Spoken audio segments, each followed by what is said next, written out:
जनता की आवाज सुनते हैं हम, क्योंकि हम हैं जन्मभूमि।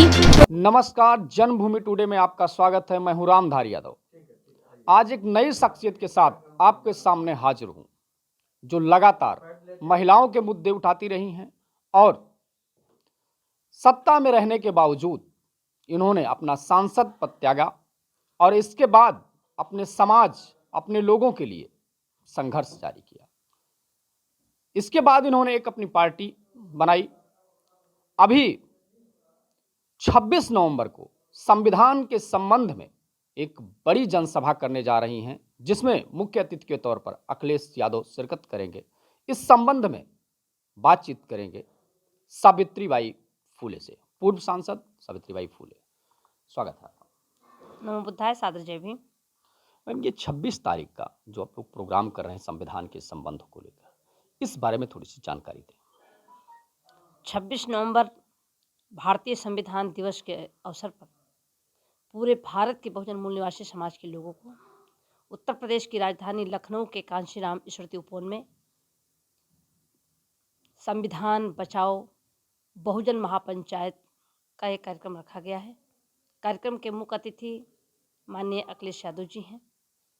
बाबा साहब डॉक्टर भीमराव अंबेडकर जी के पौत्र माननीय प्रकाश अंबेडकर जी हैं। माननीय कांशीराम साहब जी की बहन स्वर्ण कौर जी हैं और लंदन से चलकर आ रहे हैं माननीय मिल्कियत बहल साहब, जहाँ बाबा साहब डॉक्टर भीमराव अंबेडकर जी रहा करते थे।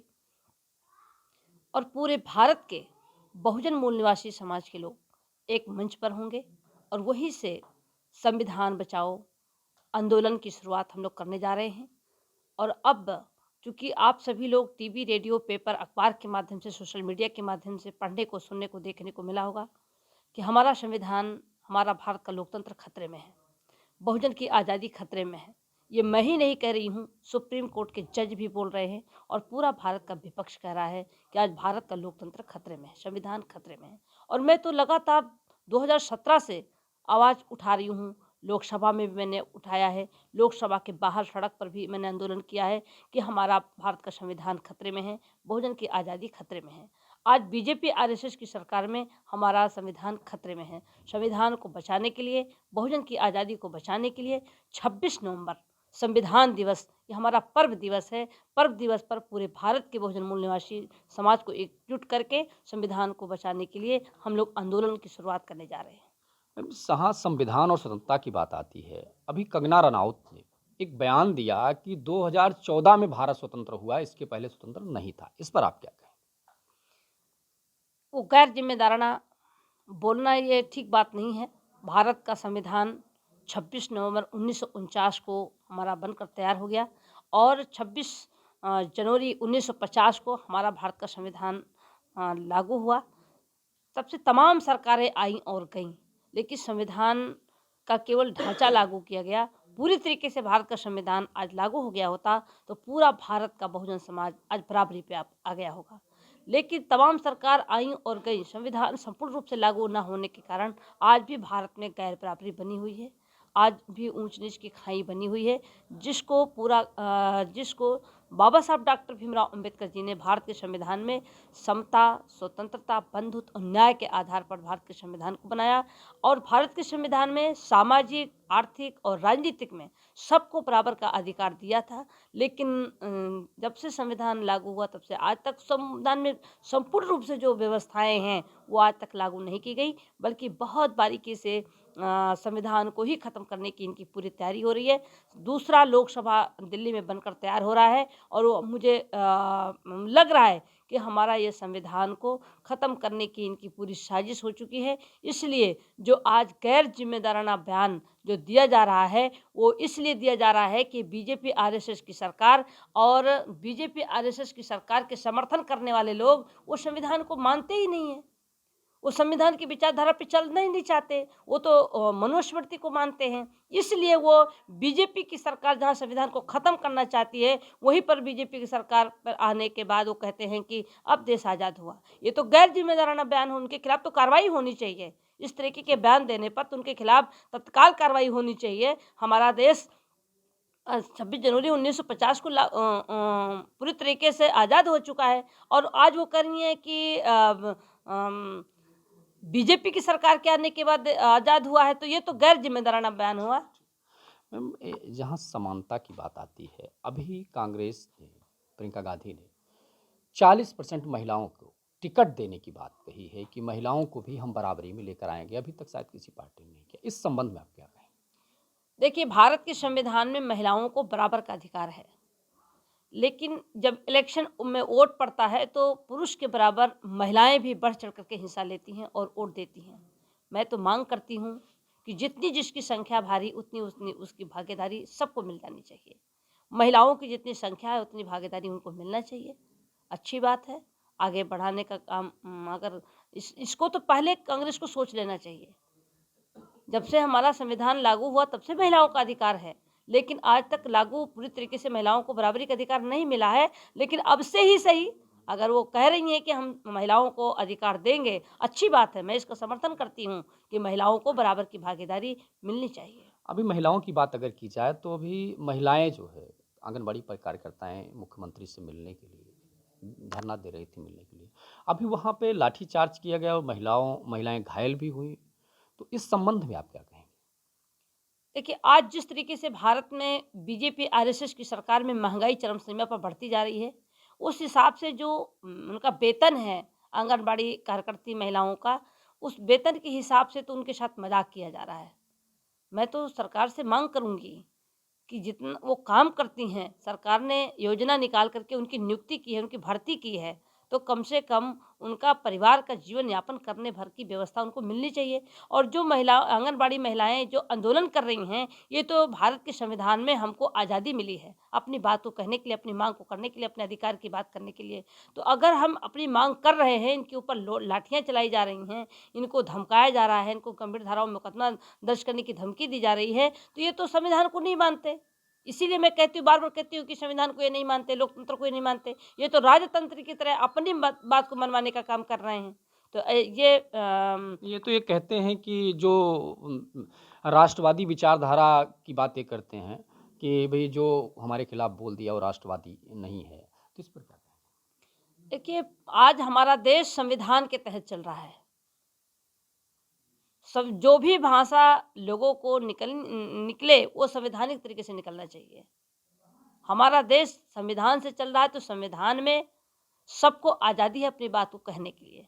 अगर इस पर बीजेपी आरएसएस की सरकार रोक लगाती है कि जो हम हमारे पक्ष में बात करें वही अच्छा है, वही राष्ट्र हित में, वही देश में हित में है, तो ये तो संविधान के खिलाफ है।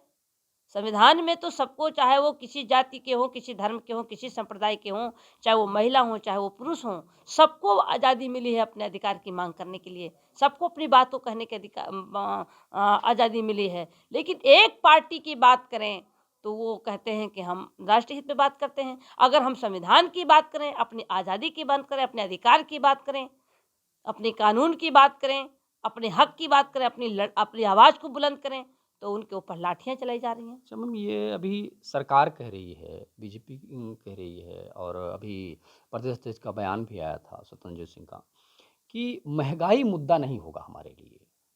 और उन्होंने अभी फिलहाल कुछ पेट्रोल डीजल के दाम भी कम किए।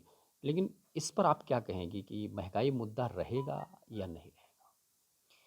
भारत में 70% आबादी आज भी गरीब है, कमज़ोर है, लाचार है, बेसहारा है, बेरोजगार है, जिनके पास खाने की व्यवस्था नहीं, जो आज भूख से मर रहे हैं।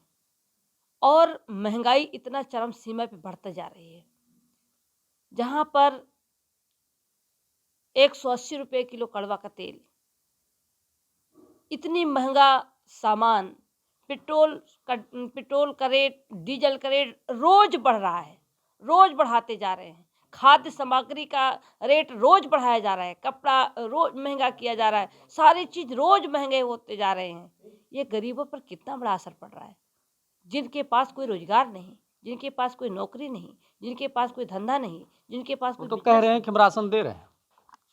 ये राशन दे करके गरीबों के साथ मजाक किया जा रहा है, खिलवाड़ किया जा रहा है। क्या ये 5 किलो राशन में क्या गरीबों का पेट भरेगा? और ये कह रहे हैं कि हम मात्र मार्च तक हम गल्ला देंगे। इसके मतलब फरवरी मार्च तक विधानसभा का चुनाव होने जा रहे हैं। विधानसभा चुनाव होने तक गरीबों को लालच दे करके उनका वोट लेने की साजिश हो रही है। इससे गरीबों का पेट नहीं भरेगा, इससे ये तो गरीबों के साथ मजाक हो रहा है। 5 किलो चावल में क्या गरीबों का पेट भरेगा? आखिरी सवाल मैम, ये अभी जो 26 तारीख की रैली हो रही है, इसमें अखिलेश जी आ रहे हैं, क्या आपका अलायंस होगा या फिर आप विधानसभा चुनाव लड़ेंगी समाजवादी के साथ में? इस पर क्या कहेंगे? देखिए, आज का जो हमारा मुद्दा है भारत का संविधान, हमारे भारत के संविधान को बचाने के लिए, संविधान में दिए गए कानून को संपूर्ण रूप से लागू कराने के लिए, संविधान के तहत चलने के लिए जो व्यक्ति खड़ा होगा, आगे आएगा, हम उसके साथ खड़े होंगे। नहीं, अभी आप जैसे उनको मुख्य अतिथि बना रही हैं, तो क्या आप समाजवादी के साथ चुनाव लड़ेंगी या अपने लोगों को लड़वाएंगी इस पे? देखिए, 26 नवंबर को जो हमारी रैली हो रही है, संविधान दिवस पर रैली हो रही है, जिस कार्यक्रम के मुख्य अतिथि माननीय अखिलेश यादव जी को हमने बनाया है। आज पूरा भारत का बहुजन समाज चाहता है कि भारत के जितने बहुजन समाज के नेता हों, एकजुट हों, एक मंच पर आएँ और हम संविधान, सब लोग मिलकर भारत के संविधान को बचाएं।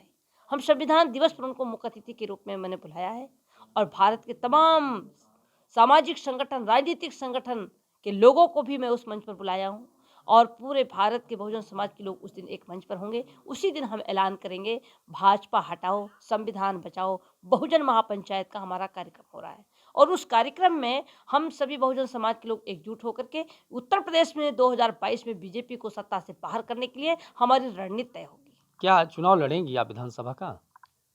2022 के चुनाव में बीजेपी को सत्ता से बाहर करने के लिए हम सब कुछ करेंगे, क्योंकि हमारा लक्ष्य 2022 और 2024 है।